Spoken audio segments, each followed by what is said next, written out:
Today, we're diving into a topic that millions of men wonder about but rarely discuss openly. We're talking about your prostate and what actually happens to this walnut-sized gland during masturbation. Before we get started, make sure you hit that subscribe button and turn on notifications because the information we're about to share could genuinely change how you think about your health. And trust me, by the end of this video, you'll understand why doctors around the world are having very different conversations about this topic than they did just a decade ago. Let's start with something that might surprise you. Your prostate is working far harder during sexual activity than you probably realize. This small gland, located just below your bladder and in front of your rectum, becomes a metabolic powerhouse the moment sexual arousal begins. Blood flow to the prostate increases by up to 300% during arousal. Think about that for a moment. Your body is redirecting massive amounts of blood to this one specific area, and there's a fascinating reason why. The prostate is responsible for producing approximately 30% of the fluid that makes up semen, and it needs that extra blood supply to manufacture the specific proteins, enzymes, and nutrients that will protect and nourish sperm during their journey. Now, here's where things get really interesting. During the arousal phase, your prostate actually swells in size.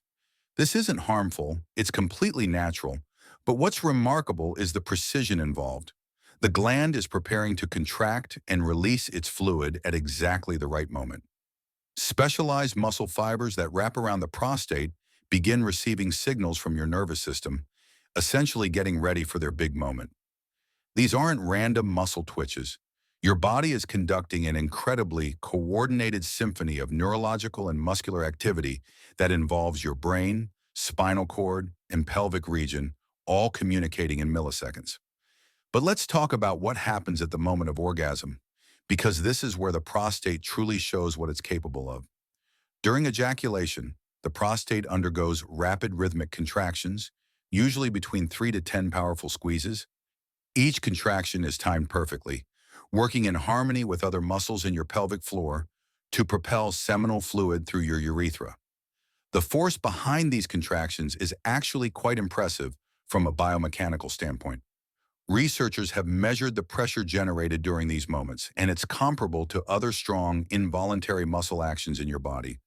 What makes this particularly fascinating is that these contractions aren't just about reproduction. They serve multiple functions that directly impact the health of the prostate itself. Here's something most people don't know. When your prostate contracts during ejaculation, it's actually flushing out old seminal fluid and cellular debris. This is crucial because the prostate continuously produces fluid even when you're not sexually active.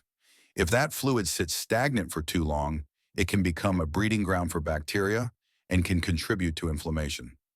Regular ejaculation, whether through masturbation or partnered sex, acts like a cleaning mechanism for the prostate. Think of it like running water through pipes to prevent buildup. Medical researchers have studied this extensively, and the data suggests that men who ejaculate more frequently, specifically 21 or more times per month, show lower rates of prostate cancer in several large-scale studies. Now, correlation doesn't always mean causation, but the biological mechanism makes sense when you understand what's actually happening at the cellular level. If you're finding this information valuable, go ahead and hit that like button right now and drop a comment below telling me what health topic you'd like us to cover next. Your engagement helps us create more content like this that actually matters for your well-being. Let's dig deeper into the cellular changes occurring in your prostate during masturbation. At the microscopic level, the epithelial cells lining the prostate glands are incredibly active during sexual arousal and climax. These cells are constantly producing prostatic fluid, but during arousal, their activity intensifies dramatically. They're pumping out higher concentrations of zinc, citric acid, prostate-specific antigen, and other compounds. The zinc content is particularly interesting because it has antimicrobial properties, which means it helps protect both the prostate itself and the sperm from potential infections. Your body has engineered this system over millions of years of evolution to be remarkably efficient. Now, what about the immediate aftermath? In the minutes following ejaculation, blood flow to the prostate gradually returns to normal levels, and the gland slowly decreases back to its regular size. But something else is happening that you can't feel. Your body is initiating repair and regeneration processes. The smooth muscle tissue that just contracted so forcefully is now recovering, and cellular cleanup crews, so to speak, are removing any damaged cells or waste products. This recovery period is actually when some of the health benefits we mentioned earlier are thought to occur. The regular cycle of expansion, contraction, flushing, and recovery appears to keep the prostate tissue healthy and functioning optimally. But here's a question that researchers have been investigating. Can you overdo it? The answer is more nuanced than you might think. Unlike muscles that can be strained from overuse, the prostate doesn't really get worn out from frequent ejaculation in healthy individuals. However, extremely frequent masturbation, we're talking multiple times per day, every day, can sometimes lead to temporary sensitivity or mild inflammation of the prostate or surrounding tissues. This is usually more about mechanical irritation rather than damage to the prostate itself. The key word here is moderation and listening to your body. If you experience any pain, discomfort, or unusual symptoms, that's your body's way of saying to take a break or consult with a healthcare provider. There's also a hormonal component to all of this that deserves attention. When you masturbate and reach orgasm, your body experiences fluctuations in several hormones, including testosterone, prolactin, oxytocin, and dopamine. For the prostate specifically, testosterone and its more potent derivative, dihydrotestosterone or DHT, play critical roles in maintaining prostate health and function. Regular sexual activity appears to help regulate these hormones in a beneficial way. After ejaculation, there's a temporary increase in prolactin, which is thought to contribute to the refractory period, that time when arousal and additional orgasm become more difficult. This hormonal ebb and flow is completely natural and is part of your body's regulatory system. Now let's address some myths because there's a lot of misinformation out there. One common myth is that frequent masturbation causes prostate enlargement or benign prostatic hyperplasia, which is known as BPH. This is simply not supported by scientific evidence. BPH is primarily related to aging and hormonal changes that occur naturally as men get older, not to masturbation frequency. In fact, some research suggests the opposite might be true, that regular ejaculation could potentially have a protective effect. Another myth is that masturbation drains your prostate of vital nutrients or weakens it somehow. Again, this doesn't align with how the prostate actually functions. Your body continuously replenishes prostatic fluid and the nutrients it contains. You're not depleting anything by ejaculating regularly. Here's where we need to talk about the elephant in the room: prostate cancer. Multiple studies, including research from Harvard Medical School, have examined the relationship between ejaculation frequency and prostate cancer risk. While no single behavior can completely prevent cancer, the data suggests that men who ejaculate more frequently, particularly in their 20s and throughout adult life, have a statistically significant reduction in prostate cancer risk. The proposed mechanism is that regular ejaculation helps clear out potentially harmful substances, old cells, and carcinogens that might accumulate in the prostate over time. It's similar to how regular bowel movements help reduce colon cancer risk by preventing prolonged exposure to waste products. This doesn't mean masturbation is a cure or guaranteed prevention, but it does suggest that regular ejaculation is part of a healthy lifestyle for prostate maintenance. Before we continue, I want to encourage you to share this video with someone who might benefit from this information. Men's health topics like this are often ignored or stigmatized, but having accurate science-based information can literally save lives. Hit that share button and let's normalize these important conversations. Let's talk about what happens when men abstain from ejaculation for extended periods. Some men choose abstinence for personal, religious, or experimental reasons, and that's completely valid. But what does the prostate do during these times? The prostate doesn't stop producing fluid just because you're not ejaculating. The fluid continues to accumulate, and eventually the body has mechanisms to deal with this. Nocturnal emissions, commonly called wet dreams, are one way the body naturally releases this buildup during sleep.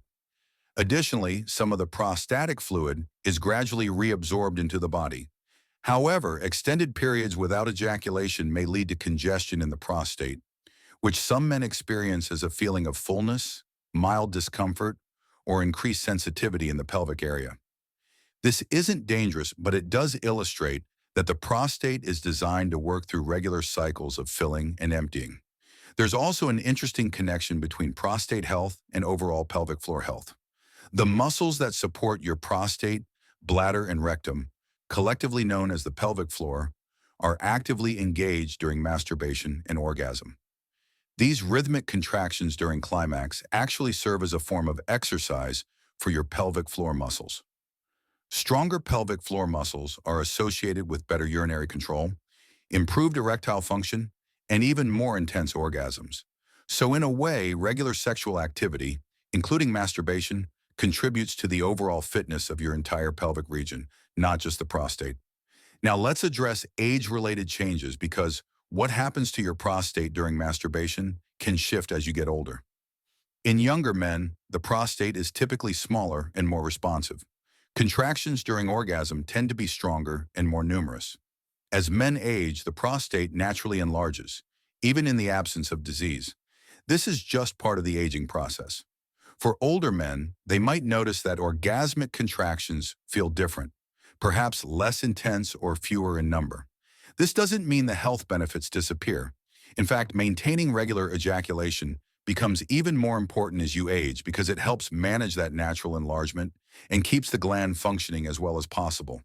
Older men who remain sexually active, whether through masturbation or partnered sex, often report better prostate health and fewer urinary symptoms than those who become inactive. There's also a psychological component we should acknowledge. The stress-relieving and mood-enhancing effects of masturbation and orgasm are well documented. When you orgasm, your brain releases a cocktail of feel-good chemicals including dopamine, oxytocin, and endorphins while simultaneously reducing cortisol, the stress hormone. Chronic stress has been linked to inflammation throughout the body, including potentially in the prostate. By providing a natural stress relief mechanism, masturbation might indirectly benefit prostate health through reducing overall inflammatory processes in the body. This mind-body connection is powerful and often underestimated when we talk about physical health. Let me share something that might challenge what you've heard before. There's a concept in some communities about semen retention and the supposed benefits of avoiding ejaculation. While there may be psychological or spiritual reasons individuals choose this practice, from a purely physiological standpoint regarding prostate health, the scientific evidence doesn't support superior health outcomes from prolonged retention. In fact, as we've discussed, the opposite appears more likely. The prostate seems to function best with regular use, regular flushing, and regular renewal of its fluids. This doesn't invalidate anyone's personal choices, but it's important to separate evidence-based health information from beliefs that may not have physiological backing. We're approaching the end here, and I want to leave you with some practical takeaways. First, understand that your prostate is an active, dynamic organ that responds to sexual activity in complex and beneficial ways. Second, regular ejaculation, whether through masturbation or partnered sex, appears to offer genuine health benefits for your prostate, particularly in terms of cancer risk reduction and maintaining healthy function. Third, there's no magic number that applies to everyone. Some men might find that ejaculating a few times a week feels right. Others might prefer more or less. The key is consistency over time and paying attention to what your body's telling you. If you experience any symptoms like pain during ejaculation, blood in semen, difficulty urinating, or persistent discomfort in your pelvic region, don't ignore these signs. These warrant a conversation with a healthcare provider because while masturbation is generally beneficial for prostate health, it's not a substitute for medical care when something is wrong.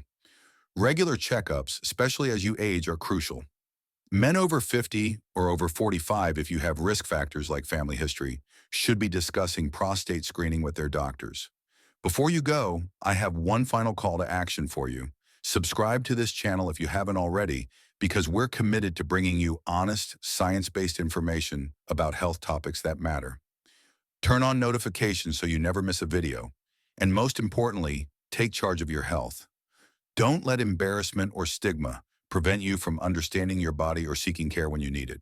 Your prostate health matters, your overall well-being matters, and having accurate information is the first step toward taking better care of yourself. Drop a comment below with your thoughts or questions, and I'll see you in the next video. Take care of yourselves out there.